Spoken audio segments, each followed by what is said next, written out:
मेरी जीवन गाथा एक सबक नामक कहानी मेरे ऊपर लिखी गई है। इसे मैंने स्वयं लिखा है और इसमें डिटेल्स मैंने शुरू से बताना उचित समझा। तो मैं कहना चाहूँगा कि मेरा जन्म कहाँ हुआ। तो मेरा जन्म 16 दिसंबर 1958 को बिहार के गया जिला में स्थित रामपुर मोहल्ला में हुआ। मेरे पिताजी स्वर्गीय रामचंद्र प्रसाद गया कॉलेज गया में किराने के पद पर कार्यरत थे। 1988 ईस्वी में अवकाश ग्रहण किए। मेरी माँ का नाम स्वर्गीय जागेश्वरी देवी है। हम 3 भाई प्रोफेसर नित्यानंद प्रसाद, सच्चिदानंद प्रसाद और श्याम किशोर प्रसाद और एक बहन शकुंतला कुमारी है। मेरा बचपन बहुत ही समान तरीके से बीता। मैं और मेरे भैया का आपस में खूब पटता था। एक साथ खाना, खेलना, आपस में लड़ना, थोड़ी देर में ही आपस में मुद्दा भुलाकर फिर एक हो जाना, यह बड़ी खूबी हम दोनों की थी। हमारी छोटी बहन शकुंतला कुमारी हम दोनों को बहुत प्यारी थी। हम चारों भाई बहनों की प्रारंभिक पढ़ाई रामपुर के सरकारी प्राथमिक स्कूल में 5वीं कक्षा तक हुई। इसके बाद 6ठी कक्षा में हरिदास सेमिनरी, जिसे टाउन स्कूल के नाम से भी जाना जाता है, में लिखाया गया, जो हमारे घर से करीब 2 किलोमीटर दूरी पर है।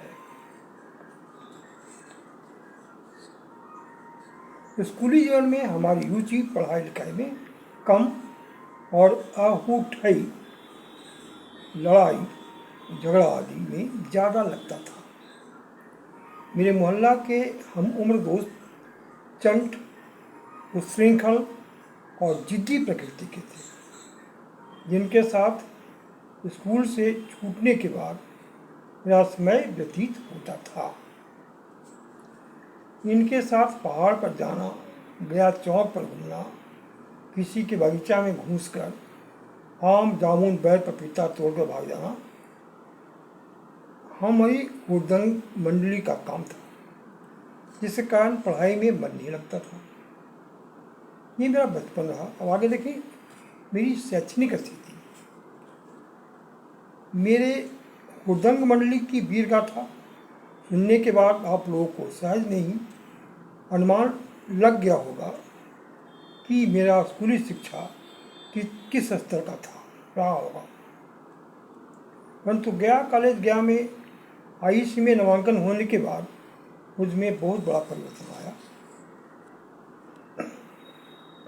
यह परिवर्तन हमारे मेरा भाई राजेश्वरी प्रसाद, मेरे मार्गदर्शक, गुरु, शुभचिंतक के कारण हुआ। जब ये गया कॉलेज गया में पढ़ने के लिए आए तो मेरे घर पर ही रहकर अपनी पढ़ाई आरंभ की। मैं उस वक्त 10वीं कक्षा में पढ़ता था। मेरा इनके साथ मेल जोल बढ़ने लगा और अपने हुड़दंग मंडली से दूरी बढ़ने लगी, जिसके कारण पढ़ाई में रुचि बढ़ने लगी। इसी बीच एक बहुत बड़ी बाधा आई, जिससे मेरे जीवन में बहुत बड़ा परिवर्तन लाया। वह ये कि मेरी बहन की शादी तय हो गई और शादी पिताजी ने अपने औकात से काफ़ी अधिक खर्च किया, जिसके कारण बहुत कर्जा हो गया और घर बिकने की बारी आ गई। भैया ने पढ़ाई छोड़ दी। पिताजी की परेशानी को कम करने के लिए मैं अपनी पढ़ाई जारी रखते हुए घर घर जाकर बच्चों को ट्यूशन पढ़ाने लगा। धीरे धीरे घर की आर्थिक हालत सुधरी, लेकिन ट्यूशन पढ़ाकर अपनी पढ़ाई जारी रखने की मजबूरी जारी रही। अपने गुरुजी राजेश्वरी प्रसाद के दिशा निर्देशन में ISC और BSc गया कॉलेज गया से उत्तीर्ण होने के बाद रसायन शास्त्र में MSc के लिए मगध विश्वविद्यालय बोधगया में नामांकन कराया। आर्थिक तंगी, उपयुक्त पुस्तकों की कमी, परंतु विभागीय शिक्षकों खासकर डॉक्टर अमन सिंह और डॉक्टर JP श्रीवास्तव के शैक्षणिक सुझाव का लाभ मिला। लाइब्रेरी के जहाज भी कुछ पुस्तकों की व्यवस्था किए और मैं अपनी पढ़ाई जारी रखते हुए MSc प्रथम वर्ग फर्स्ट क्लास में उत्तीर्ण हुआ। डॉक्टर शिवपाल सिंह, जैसे इन्हें डॉक्टर SP सिंह भी कहते हैं, ये मेरे अच्छे मार्गदर्शक एवं गुरु हैं। डॉक्टर अरुण प्रसाद गाइड के अंडर में मैं डॉक्टरेट ऑफ फिलोसफी PhD की डिग्री प्राप्त किया।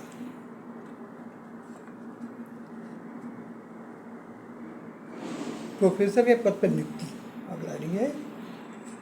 MSc पास करने के बाद मेरे शुभचिंतकों ने मुझे किसी कॉलेज में व्याख्याता के पद पर नियुक्त होने की सलाह दी। तब मैं कॉलेज की तलाश में जुट गया। संयोगवश पार्श्वनाथ कुशवाहा कॉलेज हुआ पालीगंज पटना से बुलावा आया तो मैं सभी प्रमाण पत्रों के साथ कॉलेज के प्राचार्य से मिला।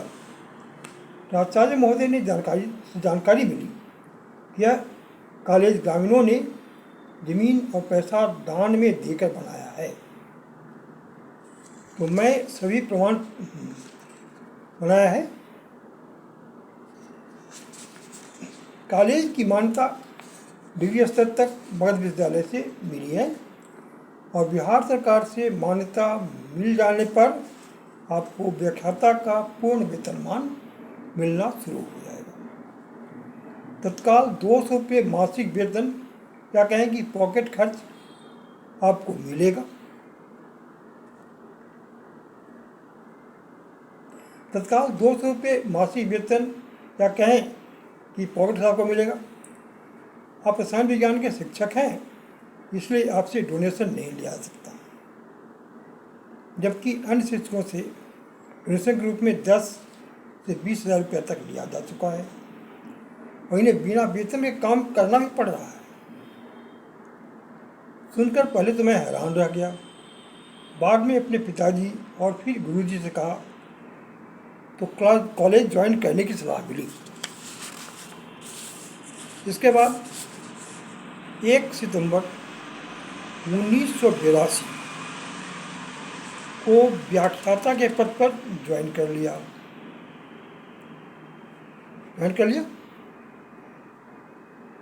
फरवरी 1983 को बिहार सरकार ने जातिवाद को ध्यान रखते हुए वित्त रहित शिक्षा नीति के तहत कॉलेजों और स्कूलों को मान्यता दिया, जिनमें अधिकतर 90% तक पिछड़े एवं दलितों द्वारा खोले गए शिक्षण संस्थान थे।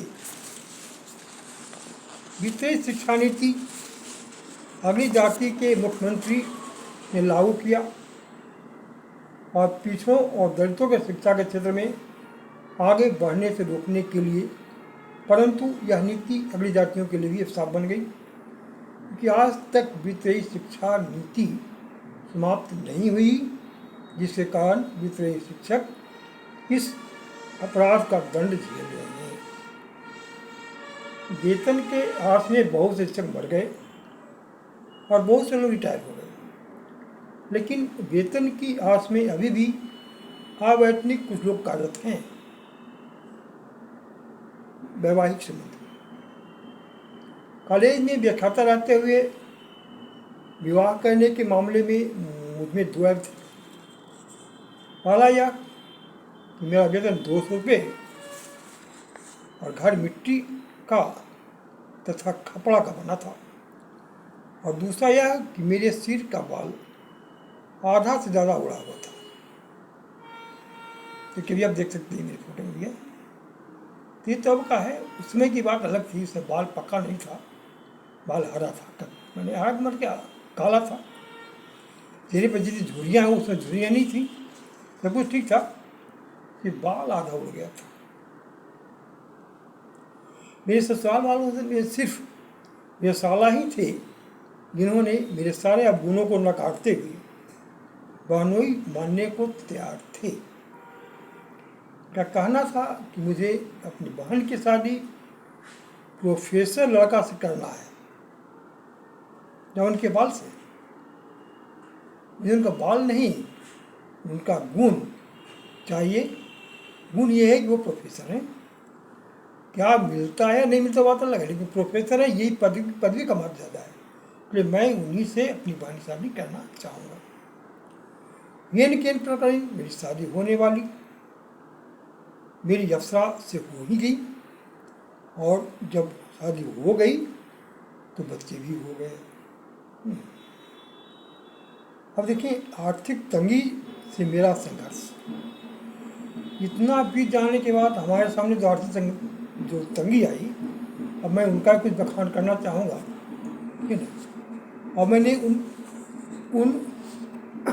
उनसे संघर्ष कैसे किया, कैसे अपने को पटरी पर लाने का प्रयास किया और सफल रहे, अब इसकी चर्चा मैं करना चाहूँगा।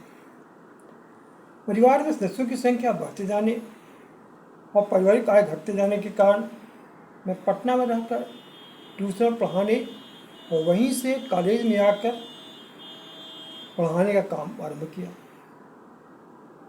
कुछ दिन सब ठीक ठाक रहा, परंतु बाबरी मस्जिद ढहाने से उत्पन्न विवाद और बीपी सिंह पीएम के समय पिछड़ों को आरक्षण दिए जाने के कारण उत्पन्न विवाद ने पटना को पूरी तरह से अस्थिर कर दिया। वहाँ रहना बहुत मुश्किल हो गया, परेशानियाँ काफ़ी बढ़ने लगी। इसी दौरान मेरे विभागीय शिक्षक की मृत्यु सड़क दुर्घटना में हो गई। इन घटनाओं ने हमारी हिम्मत पूरी तरह तोड़ दी और मैं पुनः पालीगंज आ गया। परेशानियाँ यही समाप्त नहीं हुई, बल्कि असली परेशानी इसके बाद आरंभ हुई। वहाँ ये मेरी पत्नी और बच्चे गया में मेरे घर पर रहते थे और पैसा के अभाव में घर पर मैं पैसा दे नहीं पा रहा था। मेरी माँ, मेरे पिताजी, बड़े भैया, भाभी, छोटा बच्चा सब घर में ही रहते थे। सबकी पढ़ाई लिखाई गया में ही चल रही थी। घर का खर्चा चलना मुश्किल हो रहा था। एक दिन माँ ने कहा कि तुम तो घर में खर्ची देते नहीं हो, तब तुम अपना बीवी बच्चा को जहाँ जाता है वहीं ले जाओ। तब हम बोले कि कमाई है ही नहीं, इनका खर्च ही कैसे चलेगा। तब हम बोले कि इस स्थिति में मैं कहाँ ले जा सकता हूँ बच्चों को, मेरा खुद का ठिकाना नहीं है। बीवी बच्चों को कहाँ ले जाएं, क्या खिलाएं, कैसे क्या करें, क्या नहीं करेंगे, है ना। लेकिन माँ कुछ नहीं सुनी, उसने फरमान जारी किया। फरमान ये जारी किया कि घर में तुम्हारे कारण रोज कला हो रहा है, चाहे तो पैसा दो या अपना अभी बच्चा लेकर घर चले जाओ, यहाँ से चले जाओ। ऐसा कहते हुए माँ की आत्मा दुखी थी, परंतु मन कड़ा करके यह बात बोली। बात सुनकर मेरे पिताजी बहुत दुखी हुए और लगभग रुआ सा हो गए। इन बात न बनी और मुझे अपनी पत्नी और बच्चों को लेकर घर से निकलना ही पड़ा। घर से निकलते वक्त सबों के मुख पर दबी मुस्कान झलक रही थी। इस पिताजी और माँ के आंखों में दर्द की झलक साफ दिखाई पड़ रही थी, परंतु पिताजी आंख से अंधे होने का लाचार थे, वे मेरे कुछ नहीं कर पाए और मैं अपने बीवी बच्चों के साथ गया से पालीगंज आ गया।